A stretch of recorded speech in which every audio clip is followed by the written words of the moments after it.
Naam ndugu msikilizaji, karibu sana katika kipindi cha Bongo Extreme.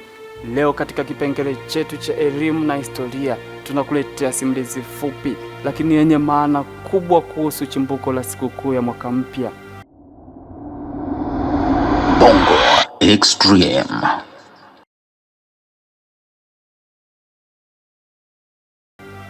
Je, sherehe hii ilianza wapi? Kwa nini dunia nzima huadhimisha? Hebu tusikilize kwa umakini. Sikukuu ya mwaka mpya si ya kizazi hiki pekee. Historia inaonyesha kuwa zaidi ya miaka 4000 iliyopita watu wa Mesopotamia, eneo la Iraki ya leo, walikuwa tayari wakiadhimisha kwanza kwa mwaka mpya. Kwao mwaka mpya haukuwa Januari kama ilivyo leo, bali Machi, wakati wa kuchipua kwa mazao. Ilikuwa ni ishara ya maisha mapya, mavuno mapya na matumaini mapya. Baadaye huko Roma ya kale, mabadiliko makubwa yalifanyika mnamo mwaka 46 kabla ya KK, kwa maana kabla ya Kristo.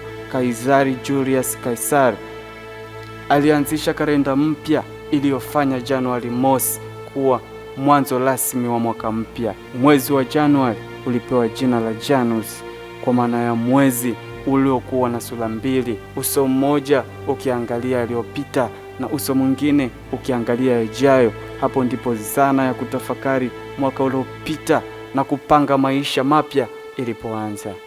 Baadaye huko Roma ya kale, mabadiliko makubwa yalifanyika mnamo mwaka 46 kabla ya KK, kwa maana kabla ya Kristo.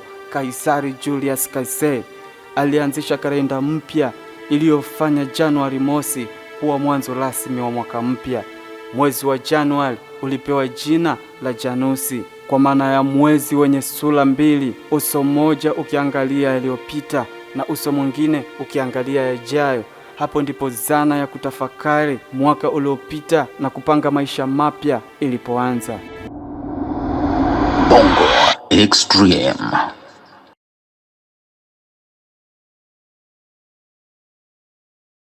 Licha ya tofauti za tamaduni na dini, karibu kila jamii duniani ina maana yake kuhesabu mwaka mpya. Wachina, Waislamu, wa Afrika wa kale, wote walitambua umuhimu wa mabadiliko ya wakati.